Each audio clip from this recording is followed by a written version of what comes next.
speaker here today, and it's a special missionary speaker because it is my son and my daughter-in-law, and I'm really looking forward to this. I'll turn it over to my son, Andrew. Good morning. Good morning. Good morning. Oh, this thing's loud.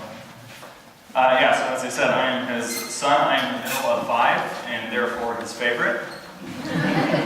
Sorry, Claire. Yes, we serve in Indonesia, in lowland swamps.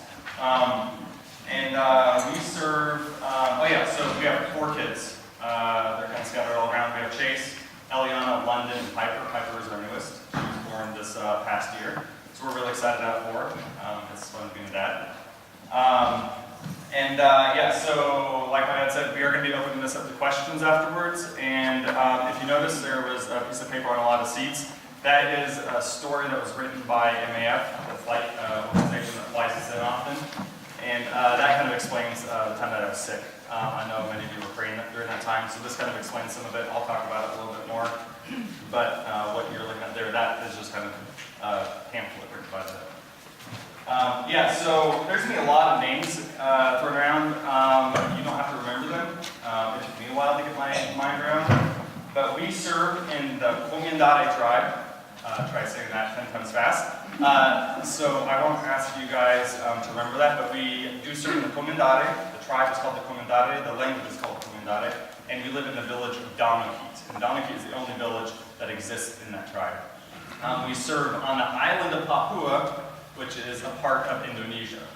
Okay, so Donakit, Papua, Indonesia. So if I reference that stuff, if you can't quite keep track of it, that's okay. So the brief timeline, we flew to Papua about 2012, and we've been in Indonesia for 2 years already. We've gone over there to learn the trade language, Indonesian, and we spent 2 years on a different island learning the language, and then we ran a guest house and helped new missionaries coming in get orientated to the field. Came back for a furlough, went back, and 2012 is when we are going to Papua, and that's what we ultimately wanted to do. We wanted to do church planting in a remote tribal setting. So that was our ultimate goal in going to Indonesia. We spent about 6 months getting oriented. The language was a little bit different. The trade language was a little bit different. We had to get used to that. And it just was a different culture, kind of getting used to how things work there.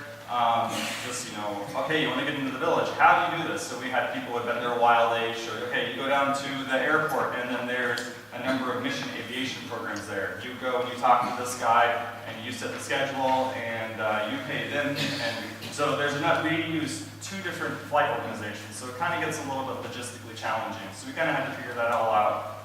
And then another thing we did was getting oriented to the organization. So we, at one point, were with New Types Mission, and we changed it over to World Team. So we kind of had to learn the ropes with World Team, get to know people there, so that was really good. And one of the things, when we first arrived there, the people who were kind of in charge, they wanted us to see the different ministries that were going on. So we went to a tribe that had been reached about 50 years ago. The tribe has about 300,000 people in it. They have thriving churches, and we work alongside that church. There's a big denomination, and they've been sending out missionaries for a number of years, and they asked us missionaries to come in and help them reach the other Papuans in Papua. So we went into the area. It was one of the first areas our organization had gone into about 50 years ago, and we saw what the end result of tribal church plant looks like. That was really cool because we are at the very, very beginning, and we were able to go and see this is what we can achieve. 50 years in the future, this is what our tribe could look like. And just seeing Papuan believers worshiping God, it was really, really cool to see. And then we also went and saw ministries that had been going on for about 5 to 10 years. And those are really, really early stages. They had preached the gospel already, but there were very new believers, so it was at the very, very beginning stages. So we kind of saw the end result and kind of how it works once you get started. So that was really cool to see, seeing our co-workers' ministry, seeing the different aspects of the ministry of church planting. And then we had to do what we called serving. We wanted to go to a tribe that hadn't had the gospel yet. There's a number of them still out there. And that was incredibly remote, and that other missionaries didn't want to go to. So, like I said, the denomination we work with, the Indonesian denomination, we went to them and said, okay, what are areas that you're looking to send missionaries into? And they gave us a list of 10 different areas.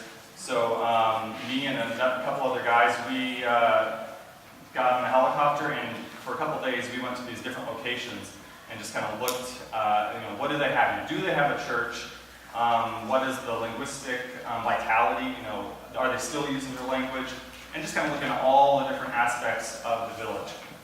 And I narrowed it down to 3 different villages, 3 different tribes. And then Amberlynn and the kids, we got back on the helicopter and we flew to those 3 different locations. And we kind of, as a family, looked at, how does our family interact? How do they treat our kids? What is the Amberlynn's thought? Because I had my initial reaction, and then, I wanted to see what Amberlynn's initial reaction was. So we pretty confidently settled on Donaki as the place we wanted to go to.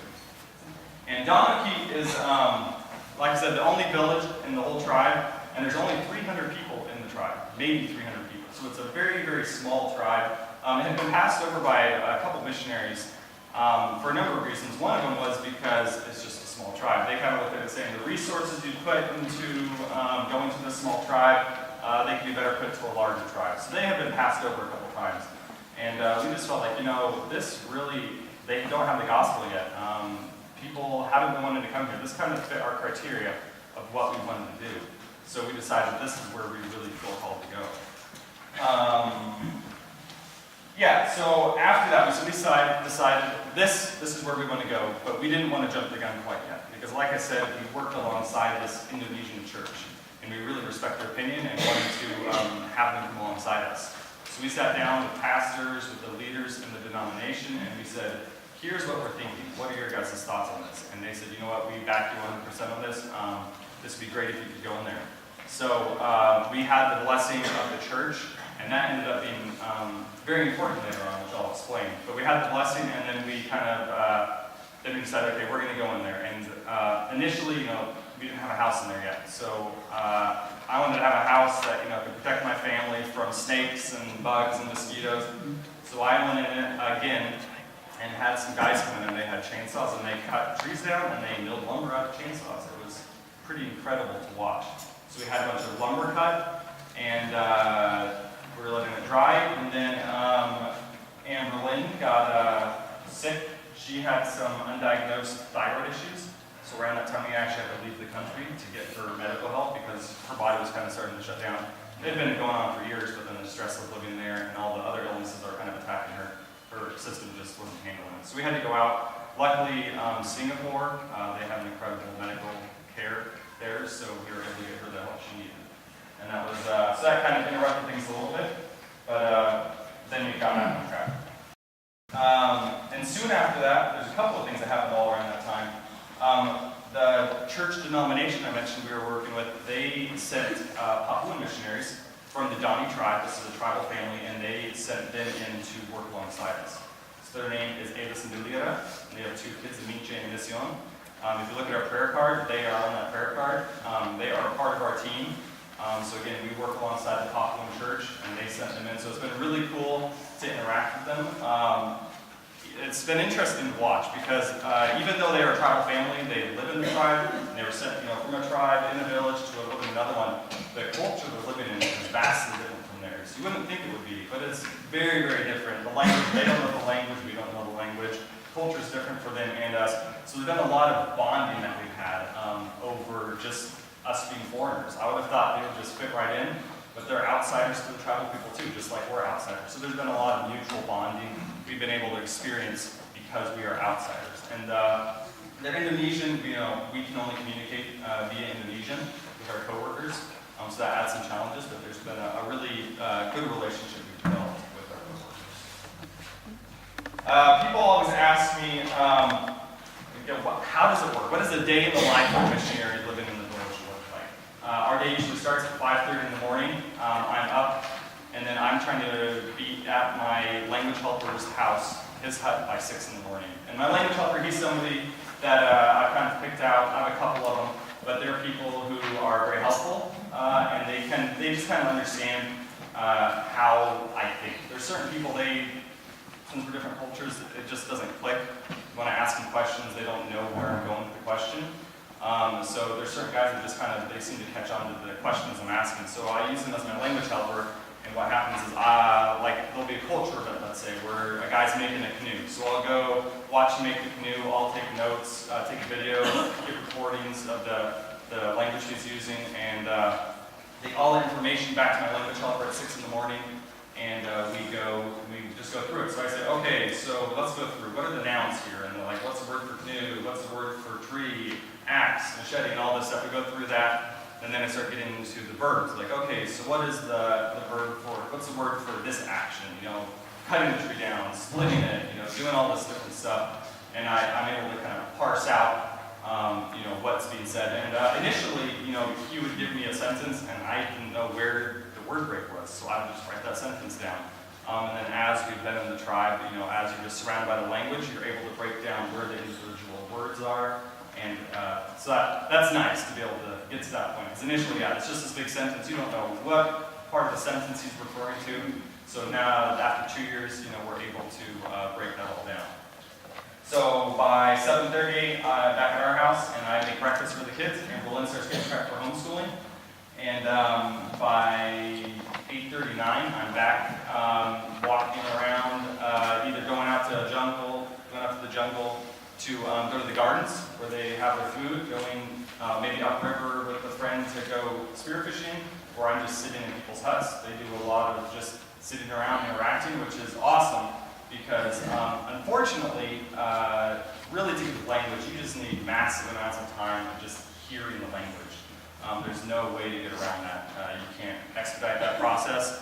So just hearing the language, even if I'm not using the language, just hearing them speak to each other gives me the context, and then it just helps, it helps settle in your mind. So a lot of my time is spent just sitting, listening, and just trying to use the language that I have.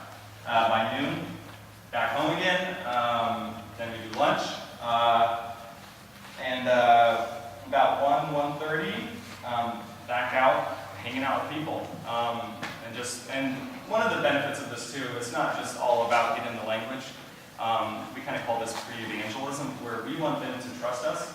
We want them to know that we love and care for them. So just building friendships, because when we get to the point where we're going to present the gospel, we want them to want to listen to us. If we just use them for the language, they may not want to hear what we have to say. So building those relationships and just hanging out with them. By 4 o'clock, that's when we start doing medical. There's a lot of medical issues there, a lot of illness. You know, being in the tropics, especially the lowlands. The lowlands has huge amounts of illnesses. So we just, with a little bit of medical training we have, we give shots, give out antibiotics. Machete cuts are a very common issue there. Either somebody accidentally whacked their foot, you know, when they're cutting bushes, or a sibling got mad at the younger brother and hit him in the head. There's a lot of that. So there's a lot of machete cuts that we have to deal with. Yeah, that's how they fight, I guess. They whack each other with machetes as they get mad at the sibling. So a lot of machete wounds, and you know where we're headed with that. It's a pretty stressful thing to deal with when you're providing the only health care for 300 people. But it's our tangible way of showing our love to them. You know, we can't explain love to them yet, but we can show them love. We can show them, and we can point back then. You know how God shows us love. Well, this is what we are doing to show our love to you. So that's a very tangible way. Stressful, but tangible. And then, back by 5:30 dinner, and in bed and asleep by 7 or 7:30. It gets dark early there. Not quite as early as right now, but about 6 o'clock it's dark.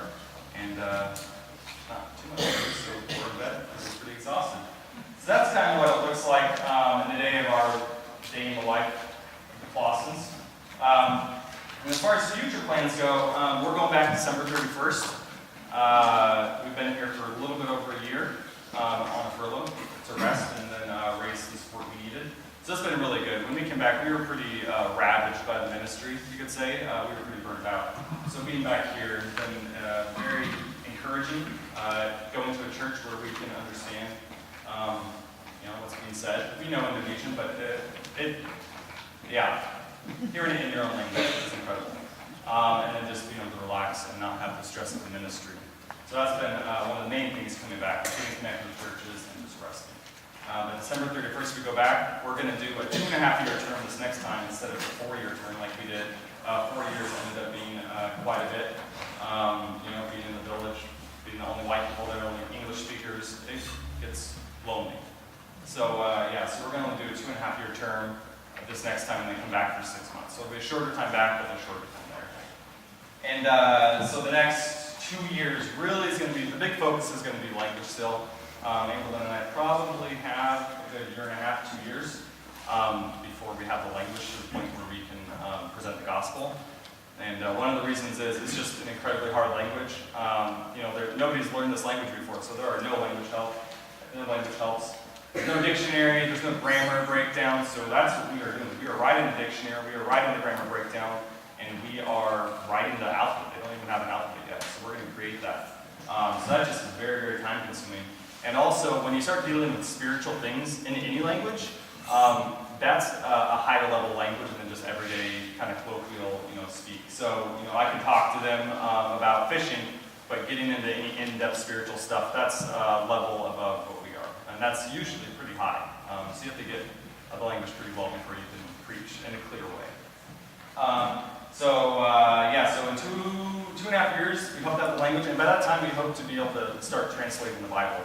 I'm going to explain some other stuff about evangelism here. So after 2.5 years, we hope to be able to start translating.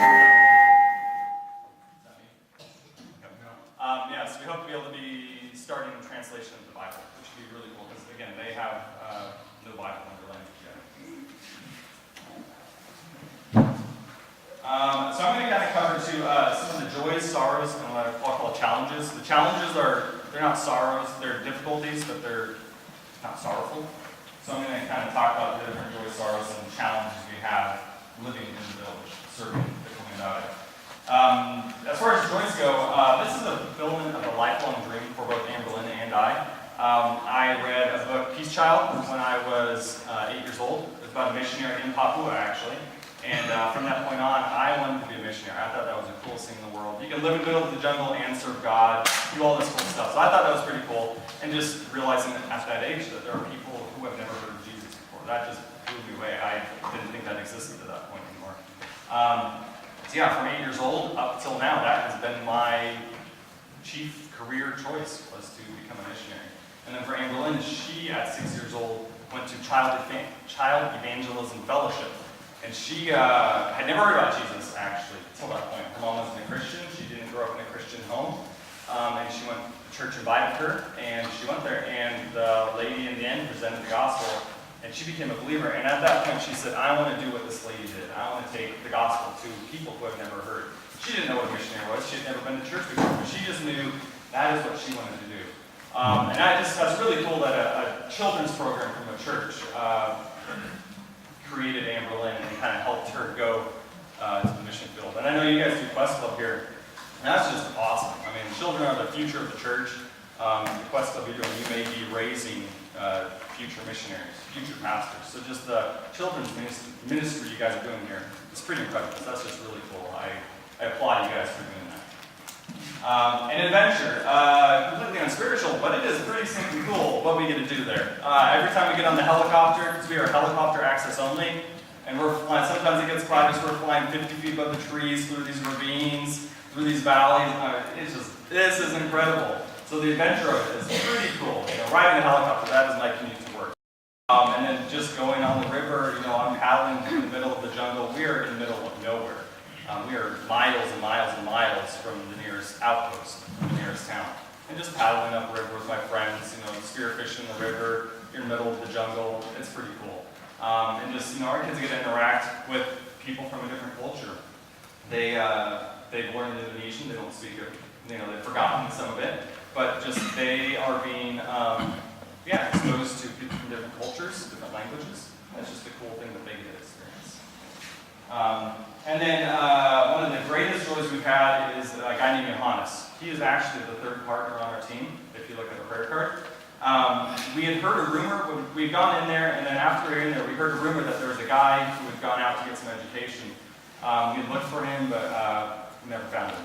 So about a year in, this guy comes in and says, oh yeah, I'm Johannes. We're like, okay, so you're this guy we've heard of. And he'd gotten out, what, 10 years old? 12? His parents had sent him out. And he'd gotten elementary through high school education, then he went and got Bible school education. There's some popular Bible schools out in towns. And what happens when people, it's not uncommon for kids to go out to get education, but they never come back. You know, once they go out, they get an education, they get a job. You know, why would they want to come back into the village where village life is incredibly difficult? Why would they want to come back? So most people, very rarely would somebody come back to live in the village again. And he told us that he wanted to come back and, you know, bring the gospel and bring education to his people. The main reason for this is he left when he was 10 or 12. He was gone for, I think, 6 years. He came back in. His parents had died. They died. His sister had married somebody from a different village, and she moved away, so he came back to no family. And he said, you know, I don't want other kids to have to go through that. So he said, you know, I'm coming back in and I want to do this. And we're like, that is incredible. You know, that's why we're here. We're here to present the gospel. So he became a part of our team, and he is very instrumental because he knows the language, he knows the culture, because he is Kumandare. He's the only believer in the whole tribe. So we've really latched onto him, and it's been a blessing to see him interact and to see his joy and passion for reaching people. And actually, while we've been gone, we haven't had any contact with him. There's no way we can do that, but we had sent him out for a year to do an evangelism discipleship course, and right around the time we were leaving, he came back in and he was going to start preaching.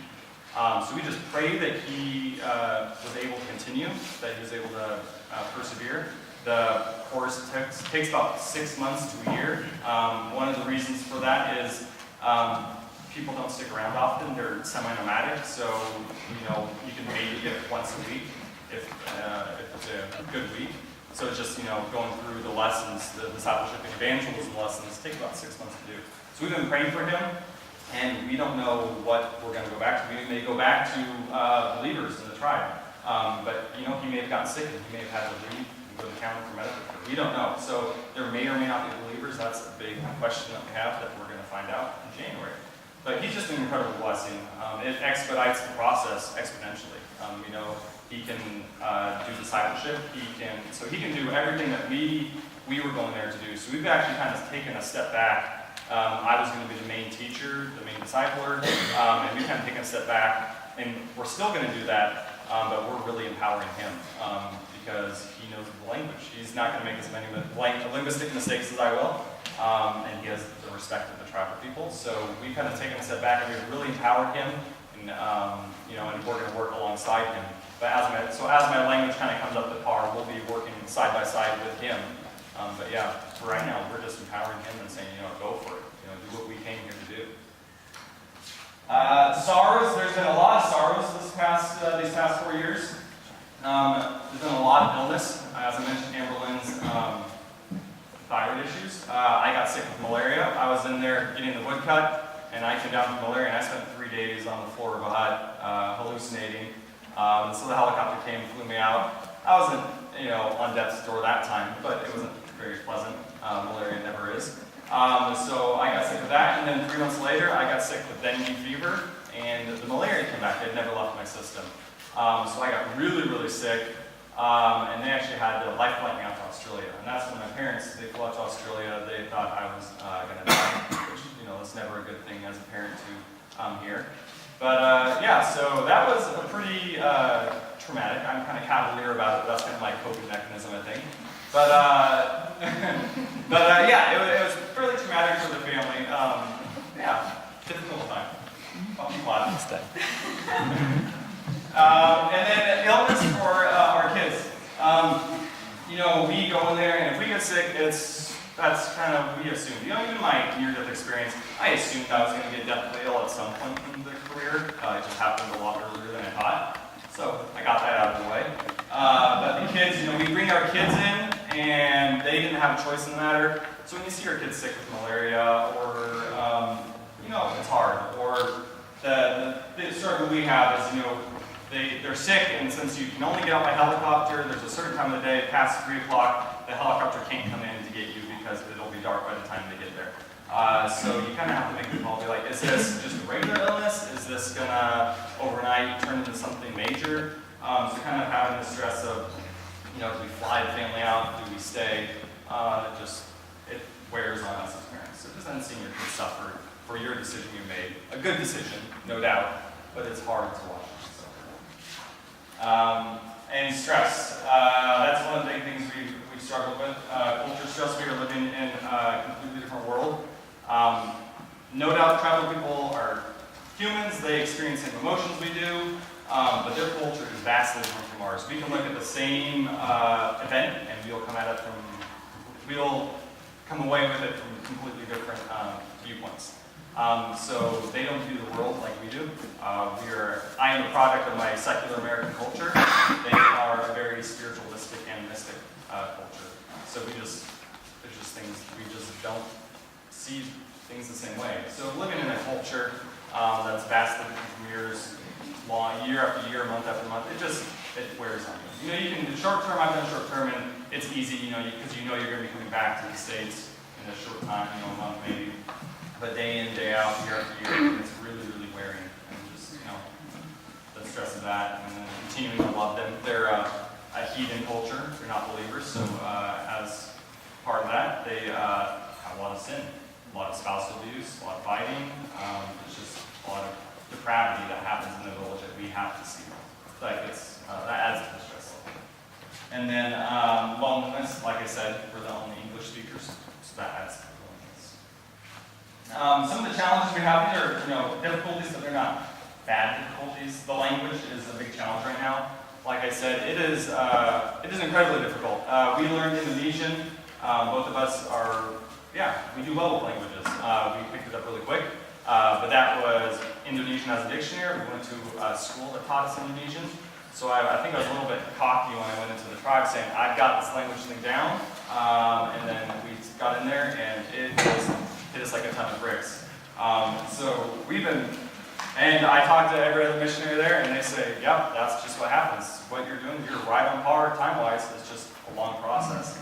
And one of the struggles we have is if I were to, unless you're an English teacher, if I were to ask you, break down the grammar in your language, or why do you say this the way you do, what is the fullness? Like, I don't know. What does this mean? Well, I don't know.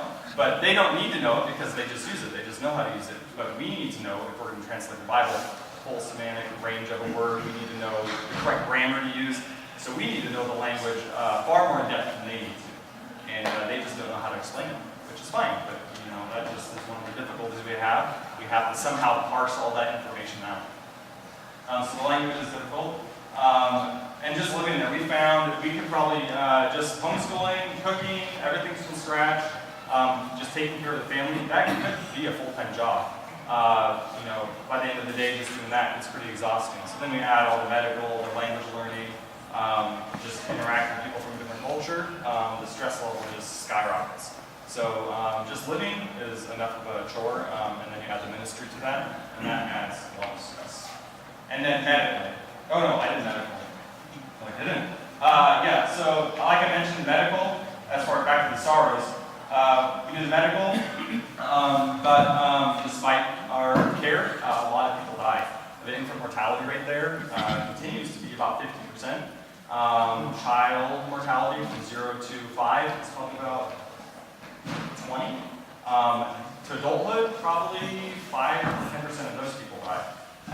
So you're looking at about a 75%, 80% mortality rate to adulthood that we've seen so far. That's just, I never really experienced death, especially at that level. So we know when people are dying, and then a week later another person dies, and then when infants start dying, children that you've been caring for die, it takes its toll on them. It's very difficult. So the death there is pretty extreme.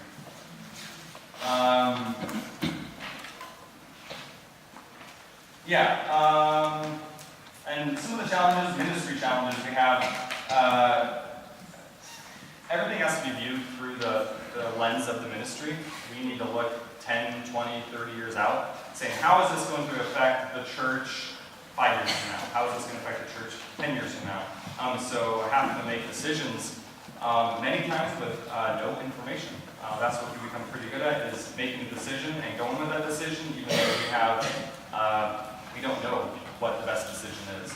And there have been times where we made a decision and we kind of looked back and said that probably wasn't the best decision. We didn't have the information to go on. Now that we have the information, that probably was not the best decision, but we didn't know. So just kind of having that stress of, what is the consequence of this? There's always a consequence to the decision you make.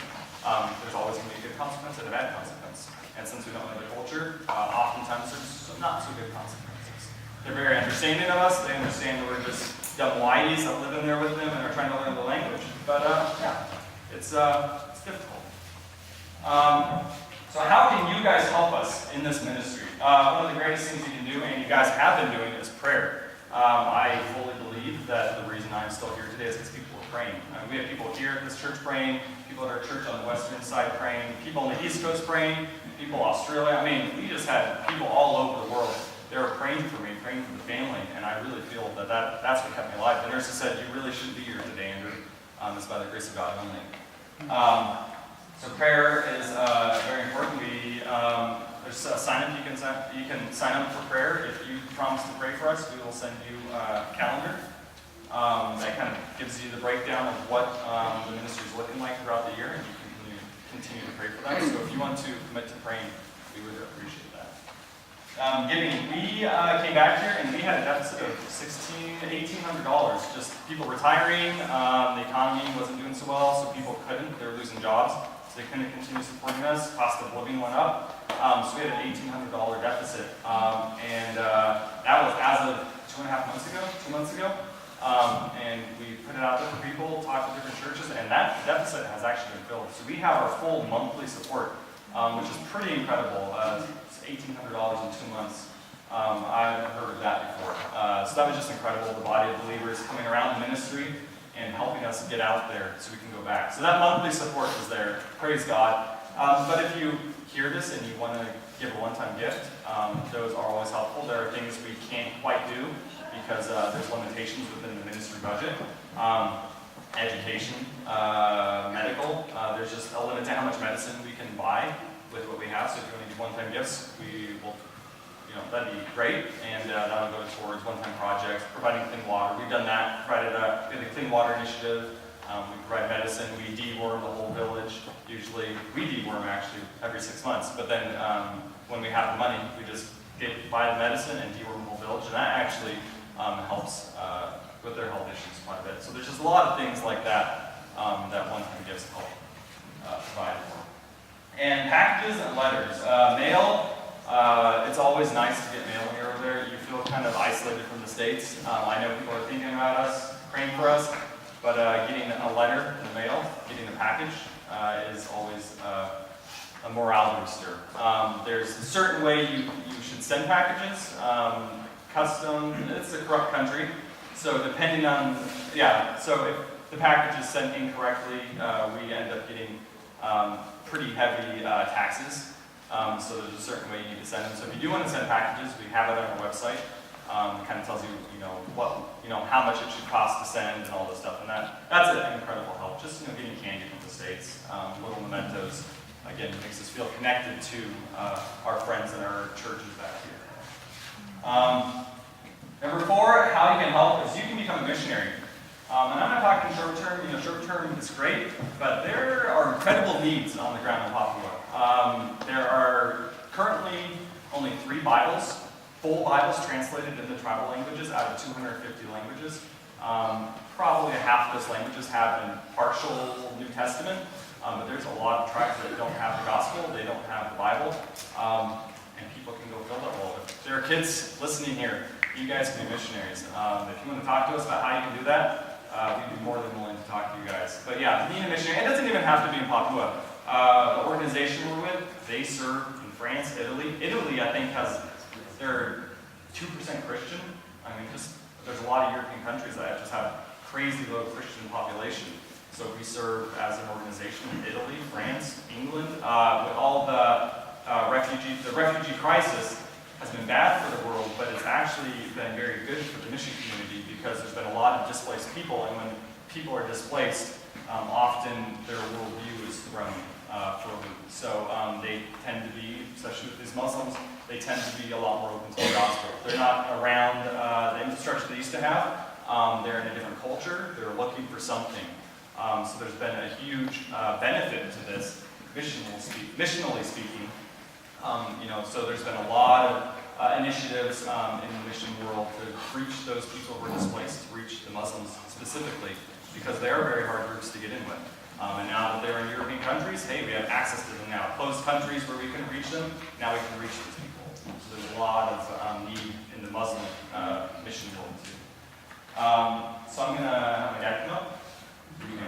Oh yeah, we have a video to show. It'll kind of be good because you can kind of see what it looks like. Again, we are helicopter access only, and 300 people. So you'll see the village. That is the only village that is in existence in that tribe. Yeah.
Okay, I kind of throws out to you some questions, because there's some things that I've heard that I want to have you maybe share. You mentioned about the polio vaccines, and I've heard you explain that about even the child that had it, where they had a break the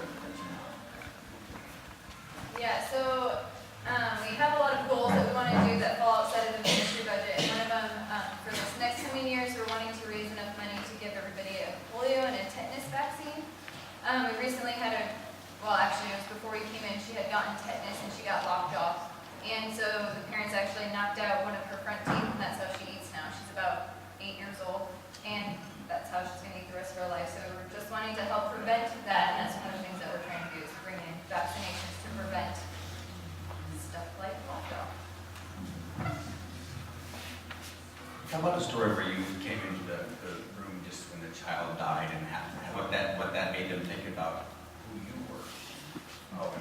Yeah, there's one time we were at our house and I heard somebody screaming and crying.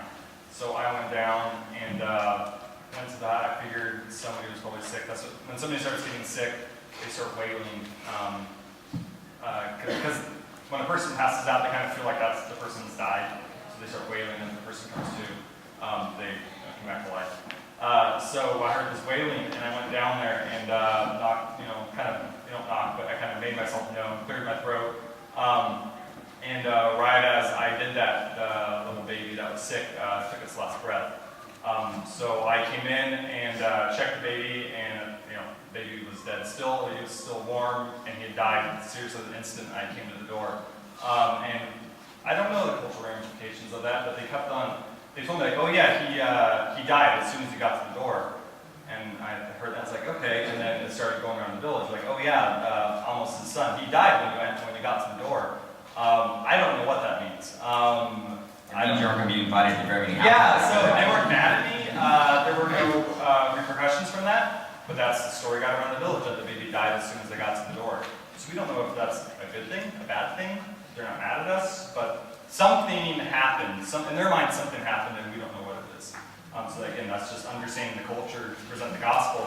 We have to understand that stuff. So yeah, we don't know what that means. Now, I remember even when you first went in, you're seeing people die, and you're not able to share the message to them. But the whole idea of why it's important to learn language and culture before you start presenting the gospel, the problems that will happen if you present it without understanding the culture. As we've been watching people die, and we know they're going to a Christless eternity, they're going to hell, that's very difficult. But we're still learning the language. And I know some people probably wonder why, if people are dying, why don't you just present the gospel? Because the guys, some of the guys know Indonesian, we're able to communicate in the trade language. It's just throughout history, missionaries have seen that presenting in the heart language is vastly superior to doing it in a trade language. One of the reasons is language is just an expression of the culture. So if you don't know the language, you don't know the culture, and there's all sorts of cultural stumbling blocks, cultural benefits. There's stories that help the gospel. So we very strongly feel that we need to present this in the heart language. And Amberlyn and I both speak Indonesian very well. When I hear a sermon in Indonesian, I get what it's saying, but it doesn't touch your heart like it does in English. I can hear it in Indonesian, and I get the information from it, but it doesn't touch you the same way. That's what we want to do, is we want it to go reach them at their core. And one of the problems you run into, too, is if you're doing it in the trade language, there's not,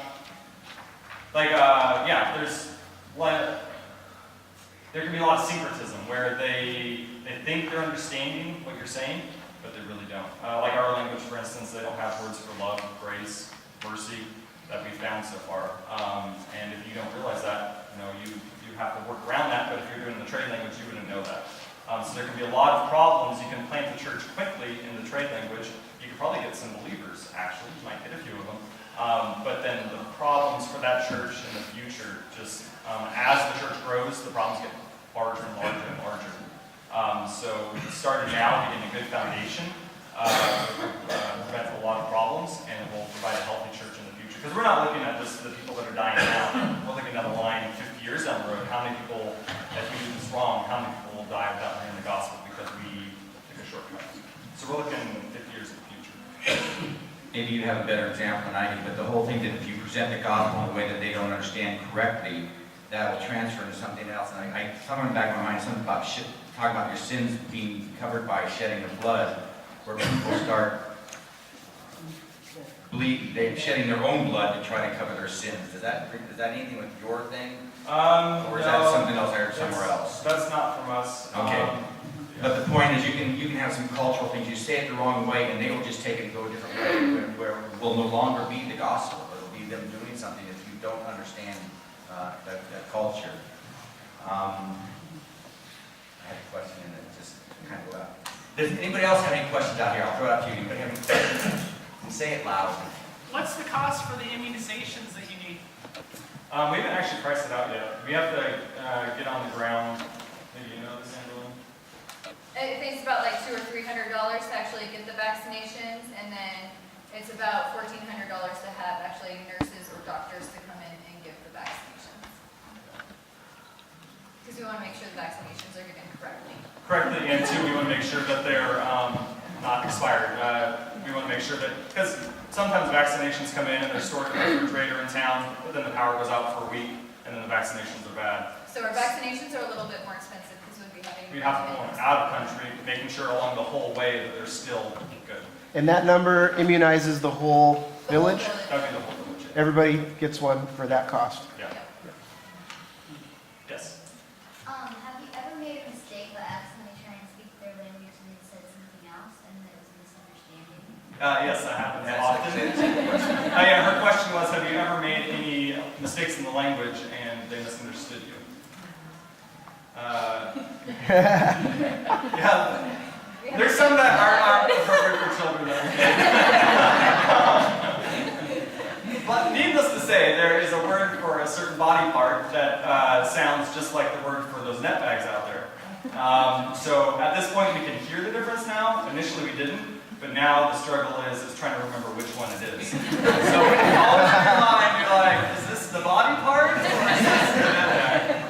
So there's a few things like that where, yeah. So we just don't say the word. So we try to avoid it, yeah. So you'll say it and they'll start laughing, you're like, ah, I got it wrong. There's a couple words like that. There's, yeah. I don't know why they always involve body parts. Keep asking questions. Yeah. Can you speak it? Yeah. Go the okay balik down. Go and sabi padi balik. And that would be, we went hunting, got it big, and brought it back to the village. Yeah. And that took us a long time to get to that point.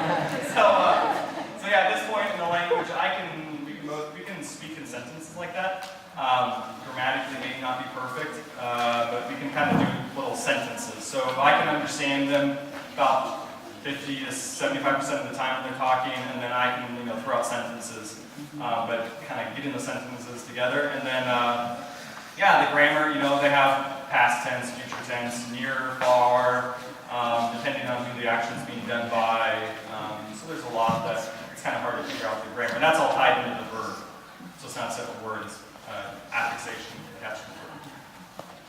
Are there a lot of kids there? Kids. Are Are there a lot of kids there? Yeah, there's a lot of kids. There were like 80 kids. Yep. And there's a lot of kids kind of around our kids' age. So that's about Chase and Ellie's age. So that's really cool. They run around the village together. It's pretty cool to watch. Do they have any way of knowing how old they are? Not really. The only ones that we have any idea are like the boys and girls as they're going through puberty. If they go through puberty while we're there, we have a ballpark idea, but no, there's really, and then there's certain teeth actually that come in at certain ages. So like around 10 years old, there's certain teeth that come in, so we can ballpark it. Or baby's been born. As you get older, the older people. Yeah, no, as they get older, it's really hard. And actually, as soon as the women start having babies, they look really young, and then they start having kids, and they put like 10 years on, like facially, they just look a lot different. Yeah, so it's a hard life. So the kids look really young. They look a lot younger than they really are, and the adults look a lot older than they really are. Yes. Do your kids speak any of the language? So London is 4 years old, and she can speak Indonesian, she can speak Galani, which is one of our national co-workers language, and she can speak Kamyandare. So she does a little of everything. Chase knows Indonesian, he's a perfectionist though, he doesn't use it a whole lot. And then Ellie, she has a really hard time just with normal language, so she doesn't speak any other language. So it depends on the kid. Eden? Is the language hard to learn? Yes, the language is very hard to learn. And like I said, it's a very hard language, but then it's very difficult too because there's nobody that. So we can't call somebody and ask them, what does this word mean? I can't look up in a dictionary, a different word. We're actually making the dictionary. So yeah, it's very, very difficult. Yeah, it's not written down. I don't know if you've gotten that from what he said, the language is not written down at all. Yes, great. Do they have any sort of a religion, or is this just religion that's... They have a lot of legends. No, she said, are they religious? Oh, religion. Or do they have Oh, a right now they believe in animism, which means they kind of believe in their ancestor spirits or like the spirit of the tree. So if they cut down a tree, they'll actually put like a little offering of salt on there to protect themselves. Yeah, so with animism. So their spirits involved in every day of their lives. They live in a lot of fear. So they're always afraid. You know, if they cut down the tree and they didn't do the correct offering, that spirit might come back and kill their kid. Or if they had an ancestor who they weren't nice to, that ancestor could come back and haunt them. So they live in a lot of fear. Everything is done by fear. Yeah. And if they get sick even, they wouldn't view that as just physical. They would say that somebody's attacked them spiritually. So there's no physical, everything physical is a manifestation of the spirit world. So if they, got hit by an arrow, it's because the spirit directed the arrow at them and it hit them. It's not because of just the physical world. Actually, one of the gateways to the gospel I think we'll have is, so we think of when you go to a country or a place and you say we feel spiritual darkness. And I never thought about it, but we would come into the village from getting supplies and people would say, oh, we're so glad you're back, because when you're back, we don't feel afraid. Like we feel safe around you. And I never thought of that, where, just like you can feel spiritual darkness, people who are living in darkness can feel light, they can feel safety.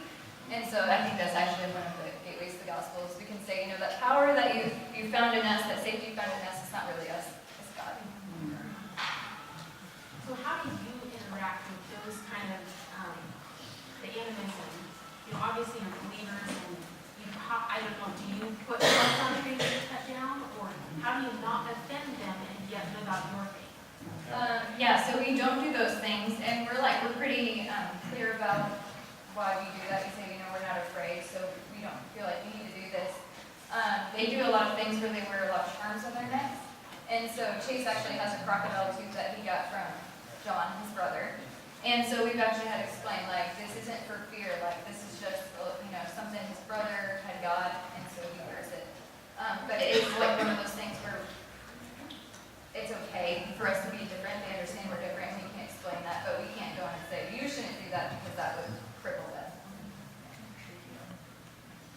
So if you haven't shared the gospel yet, why do they think you're there? Just to They know why we're there. Like we told them that we know a God and we want to tell them information about this God. And it was actually really cool when we were trying to decide where we're going to go. We were on the ground. We were both pretty certain, got there, and it's just pretty certain we're going to be there. And we're telling them, this is why we come in. Yes, you might get medical, we might be able to help you with stuff, but that's not why we're coming in. We're coming in to tell you this really important story. And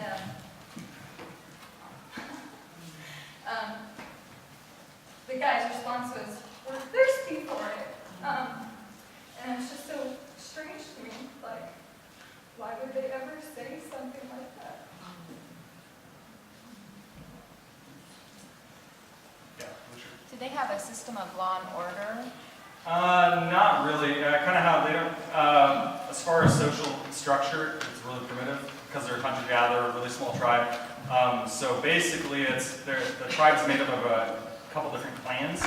So there's a more powerful clan in there, and then the most powerful man in that clan would have influence. But he doesn't have an official status of chief. It's just he can kind of force his way. So they're not. So everybody else, they're not beholden to him. He just, if they don't agree with him, they can just leave.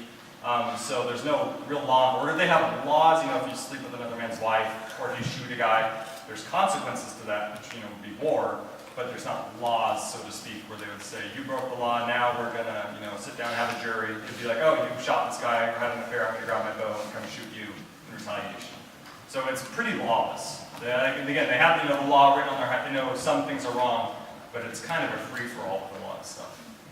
But coming to the Romans where it said the law is written in their Yes. heart, they do have a sense that there is a right and wrong. Yes. They may have a different view than you do, but they do have Yes. some kind of sense. There's some sense where they say, yeah, you slept with my wife, that is wrong. You shot this guy, that is wrong.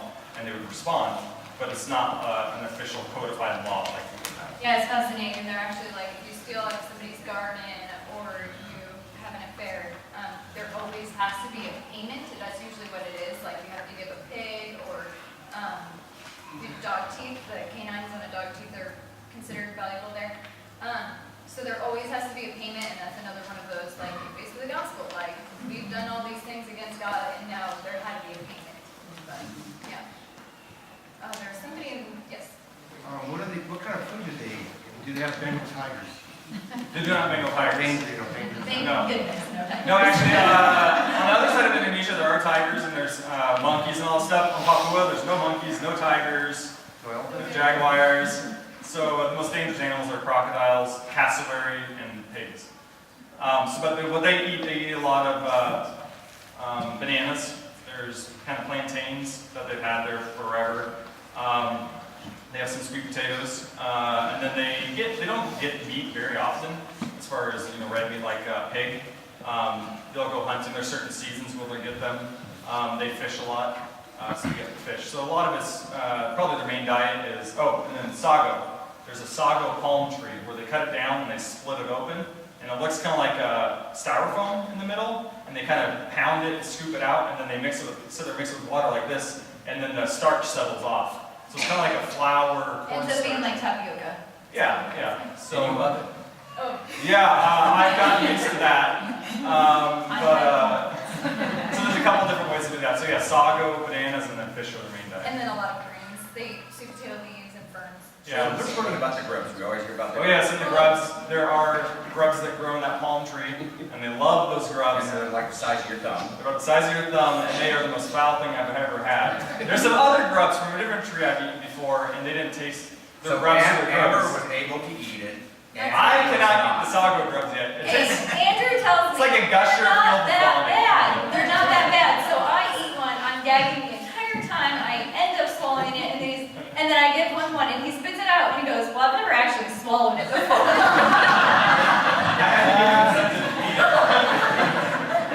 Like he said, if you really knew what it was, you would just do it. It was so foul. Yes, they're. Back there. What do they do if they're dead? What's that? What do they do if they're dead once Uh, someone passes? They'll bury, if they're out in the rainforest, they'll just dig a hole and bury them. Actually, so the one baby that died, they said, well, since we're in the village, we'll bury him, but like if we were just out somewhere, we would just throw him in the river. And I was like, oh, wow, that would be disturbing for the people that live downriver, because there are like villages 2 days down from us.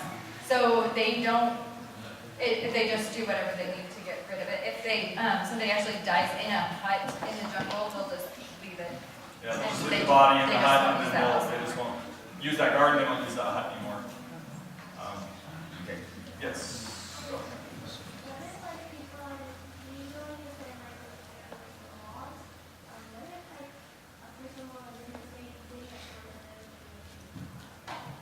Oh, and they didn't know about it? Okay, talk. Yeah, I think the question was, what if somebody puts a curse on somebody else? Is what you're thinking?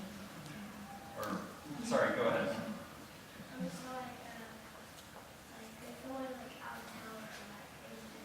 Yeah.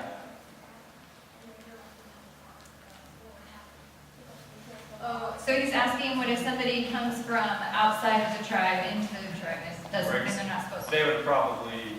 Well, that's what we're one of the only people that comes into the village that's not from there, and so we try not to do the things that they don't want, but they know that we don't know all their laws, so they're very gracious towards us. Okay, one more question from Lee, and then we'll close. So Lee's right there. Go ahead. Is there like stuff that you ship in, like other stuff that you can eat? Really good question. Yeah, so we live in the tribe for 3 months at a time, and then after the 3 months, we go out to town for 2 weeks, and we buy all our canned food. Town is 150 miles north of us. Yes, we have to take a helicopter to another village, and then we take a plane to the town, and we get all our stuff, and we bring that all in. Yeah, so the helicopter ride cost you. $6 a minute now. Yeah, so round trip to get into it is about $1,000 on the helicopter, and then it's about $1,200 on the plane. The plane's actually more expensive than the helicopter. Yeah, so it's a bush plane. So we load the bush plane up. We fly in from town, 150 miles. We land on an airstrip that's 8 minutes helicopter ride from our village, which is actually a 2-day hike. And then the helicopter can't carry as much stuff, and it comes from a different town, about an hour away, lands there, and then does usually about 3 shuttles. Does us, and then 2 shuttles of food.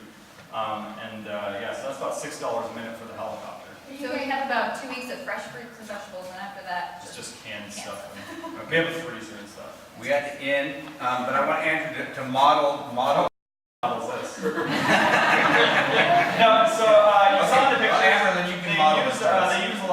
shorts and t-shirts. You guys when- stand, you guys That's in the village. stand up on here. When they go out to the jungle where because they're semi-nomadic, out by their gardens, they'll throw these on sometimes, or if there's ever a party, they'll put these on.